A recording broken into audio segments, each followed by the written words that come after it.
What up, guys? It's NEACE. So this is the second review of the lightning fast commentary. Big fail where I lost 5 commentaries. I had 2 games that I wanted to just go over, even though I lost the original commentaries. I wanted to take the time and fill you in on how we won a 4v5. So the last game, we lost one of our 10 first games, our entry-level placement games, right?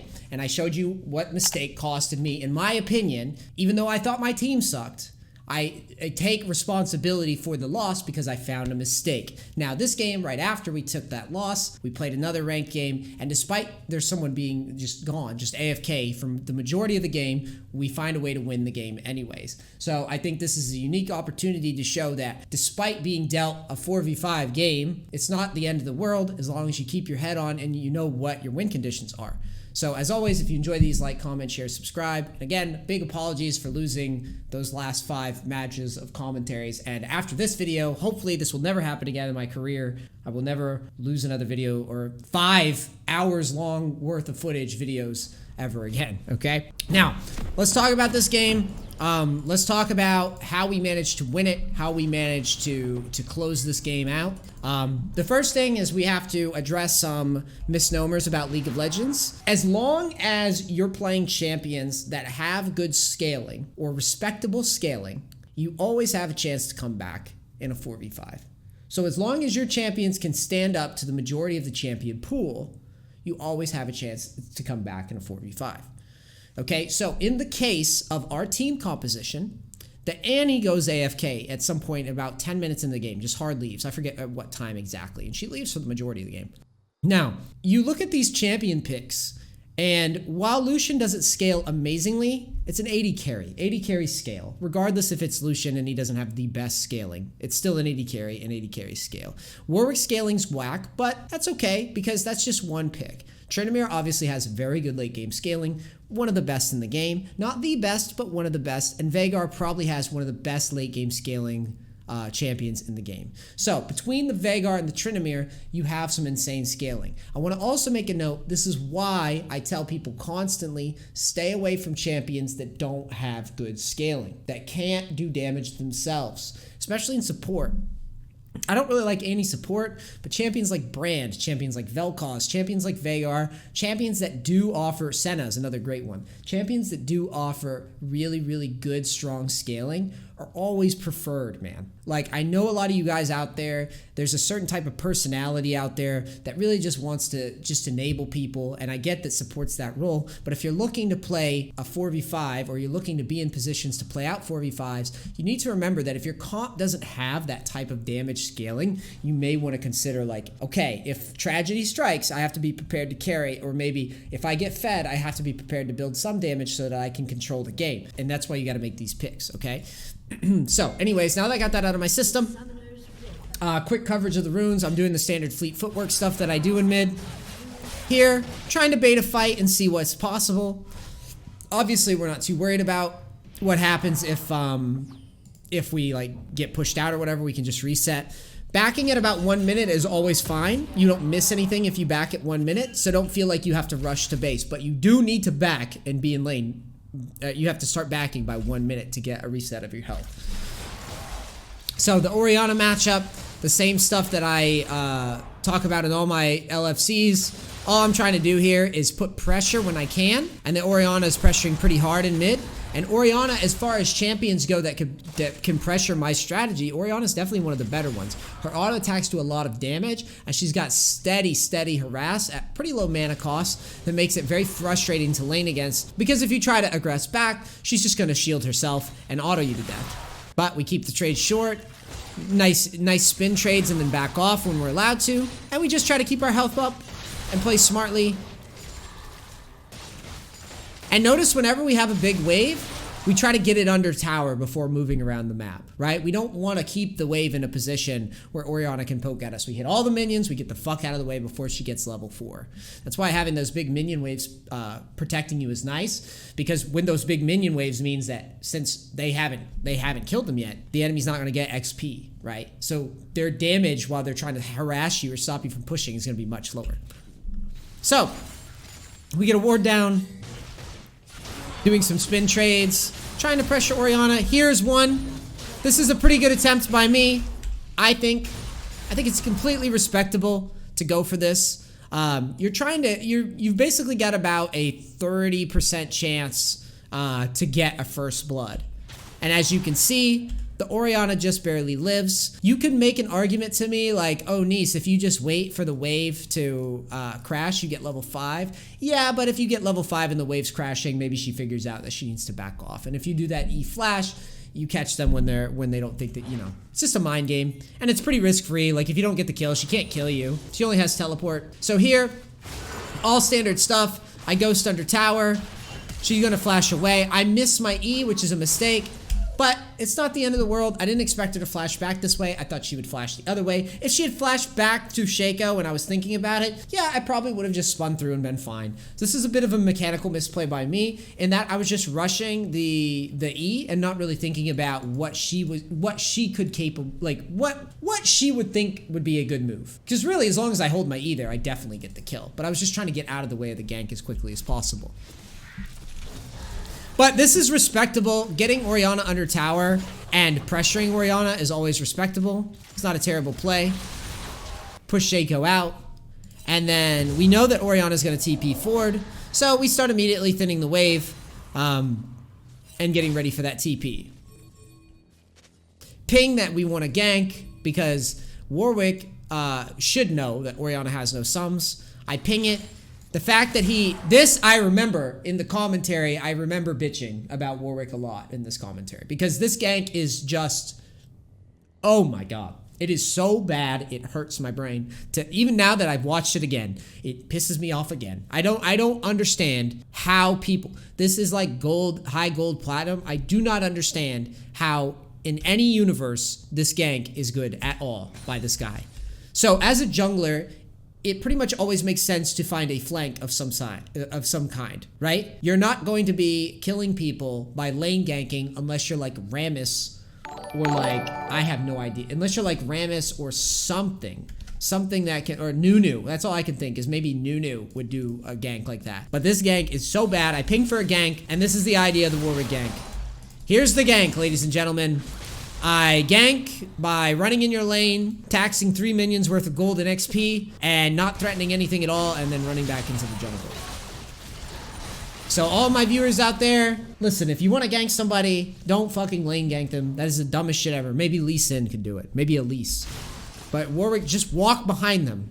Just walk, literally path behind them. Use your damage reduct and force the gank. So I don't do a great job of pressuring the Orianna. To be fair, it's pretty tough lane to pressure, but I was trying to find a weakness in her gameplay, getting her to waste ults, trade ults so I could sustain up, get caught by a gank. See, as far as opens goes, this isn't one of my best opens. Like, I miss an opportunity here to kill Orianna. I get picked off by a Shaco gank. I think I was also partially tilted off of that Warwick gank. Like, it just hurt my brain so much that my brain might have melted. And that happened during the commentary. Could have just been annoyed that I lost a 5v5 where I had like 9 kills. I have no idea. But the fact is, not a very strong open for me, considering how, when I looked through the replay, how easy it would have been to just wait for a better opportunity. Harassing Orianna under tower without all sums is probably pretty thin and unnecessary. You could also, in this Orianna matchup, when she's kiting like this, you could also consider just, instead of trying to dive, you could just shove and then roam to top and try to pull her away from tower, because that's all she's really trying to do, is just stay near tower and kite you out.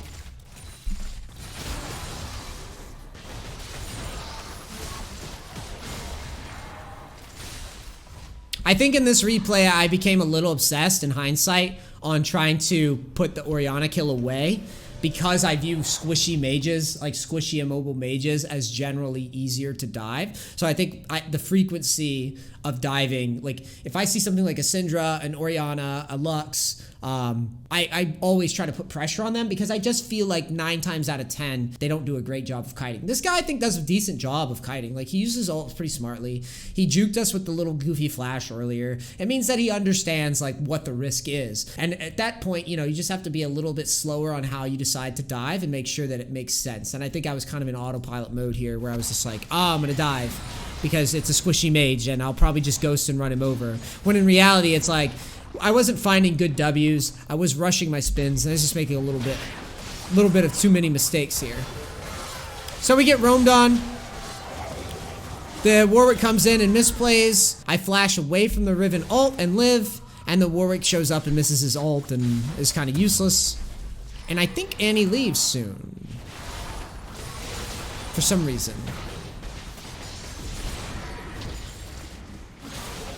Because it really didn't make any sense to me why she left.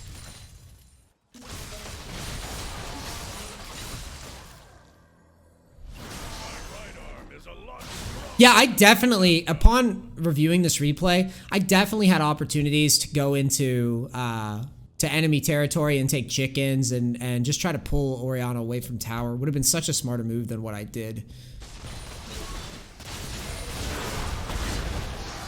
See, I kept trying to do this dive with ult Ghost, where I try to dive through her ult, but it's like she keeps hitting it and she keeps just surviving. So instead, what would have been the better move would be just, like I said, take chickens and ward it, as opposed to what I did. It's just all I have to do is pull her away from tower and catch her one time off a tower and just be in auto attack range through a spin. So instead of like trying to rush at her and make it really telegraphed, I just have to catch her off a tower once and then she's fucked.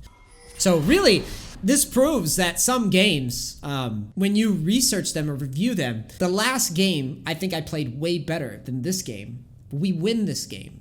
So a lot of people get really hyphy over the fact, like, I'll be smurfing and I'll lose a game. And even though the enemy team played terribly, they'll just start talking shit. Like, we won, oh, you're so bad, la la la. And it's like, okay, yeah, we get it, dude. Print it, post it on your fridge, whatever. You'll still be in gold, platinum, or whatever for the next 9 years. I say stuff like that because it's true. Enough people don't analyze their gameplay. And when they win, they don't go back and be like, I think I fucked up. I think I'm playing like shit. And when I look at this replay, I'm gonna be honest with you, maybe at the time of recording the commentary, I might have been pretty calm about my decisions, like based on, but now that I've stepped away from this replay and looked back, I'm just being honest with you guys. I don't think I played this that well. I think I tried to force too many dives on the Orianna under the guise of like, oh, well, if Shaco comes to me, it's fine. But in reality, I would have gotten way more value just pushing and going off and doing other things, like even threatening dives on other lanes and then making Orianna. Like if I move to the middle of the map, I move off a tower right in front of her, and I move to the middle of the map. Let me pull up Epic Pen real quick to show you what I'm talking about. So let's say I shove a lane, and I shove under tower, and Orianna's just blocking right here, right? And if I shove this tower, and then I go whoop, and I go right through enemy jungle, if she sees me go through the enemy jungle and the jungler's here and I just stand somewhere in this area, here, if I just pick a spot and just wait and have vision of this area somewhere and I just wait for the Orianna to come off or the Shaco to try to pick me off, at that point I could actually just 2v1 them because they wouldn't have the tower to defend them and I wouldn't be diving into a situation that they'd expect. So in hindsight, I think I played this matchup horribly. I think I had in my head that diving Orianna in this matchup is fine, but in hindsight, it makes no sense. So here we get engaged on, we get caught. Annie left, I think at this point. This is when she disappeared. We got ignited by Shaco, it looks like, and got last ticked. And we still win this game. No, Annie definitely leaves. I know it happens, and I know she's gone for a hot minute. Here we go. She's going back to base. There it is. She's gone. She tilted.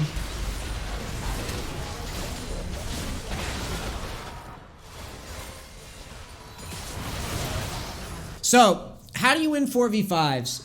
The main thing to win 4v5s, if you're the team that's a 4, right? The main thing that you got to do is you got to be willing to go for double kills in split push scenarios in the enemy jungle. You have to find opportunities to kill. Or if your team does actually strong win team fights, you team fight. In the case of Tryn, obviously we're not going to lean on team fighting. Maybe if we were someone like Kennen, we could get away with that. Maybe Mal fight top, we could get away with that or something. Rumble. But in the case of Tryn, you can see the Annie just DC'd out and she's gone. Quit or whatever the fuck, I don't know. But in this case here, we're going to be trying to split push to win the 4v5. We're going to find duels. I think I actually try to duel this Riven. If we start off 0-3. No, we don't do the Riven. We dive this guy first. We finally get away with a dive on the Orianna, And it comes at about 17 and a half minutes. If we had synced our flash and our ghost together previously and just flashed the Ori ult or whatever, like basically you just lead in with your W, you get Ori to ult, you flash it, and then you just, you know, if you need to ghost, you ghost. But if you flash the Ori ult, you should be fine. But here, I did not do a great job of diving those Orianna defenses. It was just not very good in hindsight. Like I said, maybe I was tilted from the loss previous. You're gonna see me misplay again in this video soon. So I decide I'm gonna try to fight Riven with, look at the difference here. I made a conscious choice in the replay to fight this Riven. I fought her with Essence Reaver completed and Berserker Greaves. She has Essence Reaver completed and Tabbies and some items behind. I have some gold behind, but I haven't spent it all yet. And she decides to all in me. And she just kites me out. For those who don't know the Riven and Tryndamere matchup, it kind of looks like this after a certain point. She tries to bait you into ulting, kites you around, and then turns, right? So I take a fight, and it doesn't go great. Now this, in terms of decisions that I made, this one, although it looks shitty, is really not that terrible. It's the fact that I just don't have Ghost, and I don't have the ability to stick to her right at that moment. And I also could have reset, but like, the reason I'm saying that it's not that bad of a fight in hindsight is because when I look at this, I see a 4v5, and I'm trying to get map pressure. Okay, so it obviously looks very inty when you die, but I obviously wouldn't go for that fight in a 5v5. I'm going for that fight because it's 4v5 and I need to beat somebody quickly, and in order to do that, I have to take a risk. So all you do, guys, when the game is more dire, you know, for a lot of people, they always say the game's over, GG, and they just start inting. I'm not saying do that. I'm saying that when you're dealing with situations where a team is obviously beating you, or it obviously is a good position to beat you, you need to be unafraid to take fights that are a little bit thinner to see if someone makes a mistake. That's all you're trying to do. You're trying to force a mechanical error by forcing them into uncomfortable spots mechanically.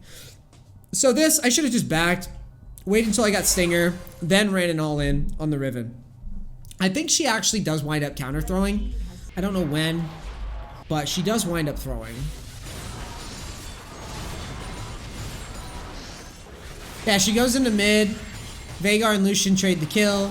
I ping Baron. Again, notice how, even in this replay, I am trying desperately to get my team to take a risk to actually win the game. Not just give up and die, but I'm pinging Baron. Here I see Shaco. I thought he was around us fighting for his red. It turns out when I ghosted, he was actually just going to top to chase a Warwick around for some reason. And then our Warwick dies split pushing. Now, although our Warwick does die, which sucks, at least he was pressuring the map. The amount of times that I see players die or just AFK in their base and go, it's 4v5, we lose. Get out on the map and pressure. Even if this Warwick, all he had to do was walk away, it's still good that he's trying to map pressure, I think, in hindsight. I don't think it's that bad.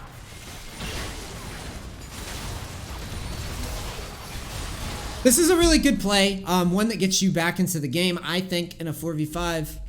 You can see here, we're baiting our team a little bit, and Veigar plays it perfectly, honestly. We get the Ezreal to E forward, they don't have vision of us on this corner, and we could tell by the way they played it, and then we just spin over and get the shutdown. And now we're starting to get some momentum going. Riven goes for the fight, tries to ult, doesn't work out. I have to flash, because I don't think Warwick ulted fast enough was the problem there. But I keep my ult. Split pushing side lanes. Keeping lanes constantly pushed. This is an int, I think. Yeah, this is an int. I think in the replay, I tried to justify my decision on the fly. I tried to say that it's worth going for a risk here. I think it is worth going for a risk, but probably not in this spot. If you see the positioning of your Lucian, it doesn't make much sense. And I think Dragon is spawning in like 10, 20, 30 seconds or whatever it is. So going for this is super thin and unnecessary. I spin on top of him because I'm like, and I landed the W, but in reality, you're gonna run into the entire team so often that it's not worth. That said, I almost do snake my way out of it. But completely unnecessary risk. Yeah, in comparison to the last replay, I didn't deserve to win this one. Now that I'm watching this again, I deserve to win the last game, or at least I had a way better chance with how I played to win last game. This game, now that I'm watching this, a lot of really silly decisions. Like, they didn't really use anything to kill me in that dive. Like, they used an Ezreal ult, maybe a Riven ult, which is significant, but dying, like, if I'd lived, it would be okay. But it's not even worth going for in the first place.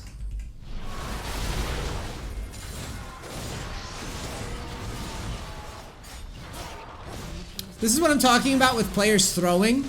For some reason, Riven gets way out of line and just decides that she's gonna stand near tower versus Tryn, and her death stance kills her, by the way, if you're wondering how she dies there. She just gets out of line. You don't let Tryn auto you as Riven ever. That's your responsibility. So we kill the Riven. We start soloing Baron. Warwick helps us. And this is where the enemy team loses the game. So as you can see, Barons decide a lot of games. This is why I harp on, like, making sure you know what's going on with Baron. Don't fuck around with Barons unless you know what's happening, because it's the ultimate throw objective. So you really got to be aware of what the risks are. This is why the last replay I said I didn't zone the Amumu. In this replay, this team did not protect their Baron. For whatever reason, they left it alone. And in the 4v5, super important. The Annie is still gone, by the way. And in the 4v5, the only way you lose is by the enemy team basically split pushing you to death or getting Baron. Or I guess acing in the team fight. But that's pretty rare. So here, they see Warwick go on the Baron, and Nautilus just lets us do it. And Orianna lets us do it. Now watch, before I shut this replay down, because at this point I think the game is pretty much won, because getting a Baron is just super significant here. And also I think Annie does wind up coming back somewhere towards the end of this. I want you to watch what I say when I say your teammates, whatever you give them, it's just more rope for them to hang themselves, okay? So in this beautiful exchange, we get our Baron, and we're like, yes, this is a 4v5. I obviously, upon reviewing this, I played like dog shit, in my opinion. I think I could have done a lot of different things. I drew good map pressure, but it was senseless. It was kind of Hashin-shinny of me. Some of the dive attempts that I went for, they just weren't very polished for how much I've been playing Tryn. But we get this beautiful situation where we win Baron, and my brain shifts, because all I'm doing when I play League is I go from one focus to the next. Try to break the game down into bite-sized chunks, where you say to yourself, all right, what are we doing? Okay, me and Warwick can do Baron, because Warwick can tank and I can DPS Baron. Me, Warwick, if we get Baron. We're on Baron. Let me back it up. Me and Warwick can do Baron, so we're going to Baron, right? As I'm doing Baron, I'm saying to myself, okay, if they don't have vision of us, we stay on Baron. If they sweep, we leave, okay? Watch how I'm doing little objective runs in my head. So here, do they not know? They don't know? They don't know? They know, but it's too late. That's how my brain works. They know, but it's too late. We have Baron, right? So we get the Baron, and now my brain shifts. I don't give a shit about killing this guy right now. I give a shit about getting my Baron and getting the fuck out. Like I just robbed a bank. Now, notice how I frame it and I play it the right way. So yeah, I've given myself shit this whole replay, but in this instance, I actually play really well. Because I take the Baron with Warwick, and I know what I need to do. I also know what the team needs to do, and that is escape this situation with your Baron and your dignity intact. So, we take the Baron. Watch how we're moving. I'm pinging, be careful, because I'm faking. All I'm doing is smacking the Nautilus, and I'm leaving. So notice how I'm out. I ghost. I'm faking. See how I fake? I use ghost to fake that I'm gonna aggress, but I actually leave. And you can see very clearly that that's my plan from the get-go, because I ping, careful, here. You see it on the replay. So I'm not just bullshitting for YouTube views. I've already planned in my head way in advance. I have Baron. I need to keep Baron. I pinged as I'm running away. I'm pretty sure. Let's see. Watch. Because I know how I play. I ping, hey, be careful. We have Baron, right? That's what I'm thinking. The more people that have Baron, the more objective control we have. Notice how people that didn't help with Baron are incapable of recognizing the power of the Baron buff, right? The Baron buff allows you to just basically get free XP, free everything. You can't really engage on it very easily. You get free towers. But watch how even the Warwick, who's safe and has stolen the Baron, or we've stolen it, right? We stole it from under their nose, basically. Watch how all these 3 teammates, with that extra rope that we've given them, they hang themselves anyways, but we're the only one that's aware of the situation that, and again, I'm not trying to jerk myself off here because I really think I played this game bad. But just watch. Ping, this is me. Please pack away. Please don't lose your Baron. Now watch. I don't give a fuck that they're all dying. I know that they're idiots here, right? I know that they're making a mistake here. And that's what you have to do in your games, is you have to recognize what the play is and then, you know, decide, take a stand and stick to it. Either you're going in on a fight or you're keeping your objective and you're leaving. In this case, if everyone had just backed up and buffed creeps, no one dies, it would have been fine. But guess what that means? The only person with Baron is Daddy NEACE. So Daddy NEACE just push the side lane and then buffs the creeps in mid with the Baron buff, right? And then Annie finally comes back. So not like, oh, an entire 4v5, but this is a 4v5 in my opinion. When someone leaves that long, that's a 4v5. So I guess the guy comes back because he joins in the league and realizes that he can't join a new game. The Annie does actually help a little bit with that.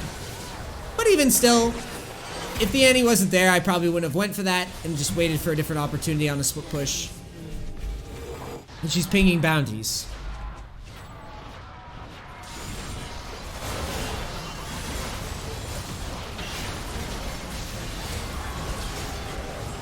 Here, I'm just trying to pressure. Notice how again I get in, I get out. My team doesn't really do anything. They just kind of watch and then leave late, right? That's why the Warwick dies.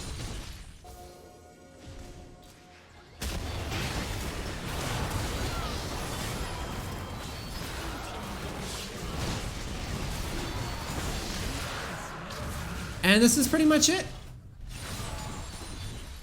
This is pretty much it. And we just knock down the rest of the inhibs and it's GG. And that's pretty much how we win the 4v5. Again, I played this miserably. I didn't play it great. But just with some heads up thinking of like taking the Baron when we're allowed to, and even that little play of like with our Baron buff getting away from that fight as opposed to just inting the Baron buff away. When I get people coached on my streams and in replays and stuff, you will see time and time again how they won't take a small victory and just leave, right? They won't just take that small victory. They'll have to stack it and stack. Just think of yourself when you're making mistakes like that. Think of yourself as just being a victim to Riot's little psychological fucking game design, okay? Every little thing is put in place for you to greed and for you to do something that you shouldn't. Plates are a classic example. There's 5 plates. Each plate you take gives you extra gold. So people will get a kill in lane. They'll say, I got 1 plate, hee hee. I got 2 plates. And then bam, before you finish that second plate, you get ganked. And all your progress is undermined. Oh, hee hee, we got Baron. Oh wait, I can fight here. Bam. The entire team's wiped. All your progress is undermined. So if you can get better at recognizing those situations and play better than I did in this replay, you can probably carry a 4v5. And apparently I won a 4v5 even playing like this. So anything's possible. All right. I love you guys. Thank you so much for watching. The next video will be back on normal lightning fast commentary schedule with the actual commentaries with me in the actual game. I just had to go back over these 2 because I lost 5 of the damn commentaries. So I wanted to cover a little bit of the stuff that I found interesting. Sorry again. All right. Love you guys. I'll see you on the next one. Peace, crackers. Like, comment, share, subscribe.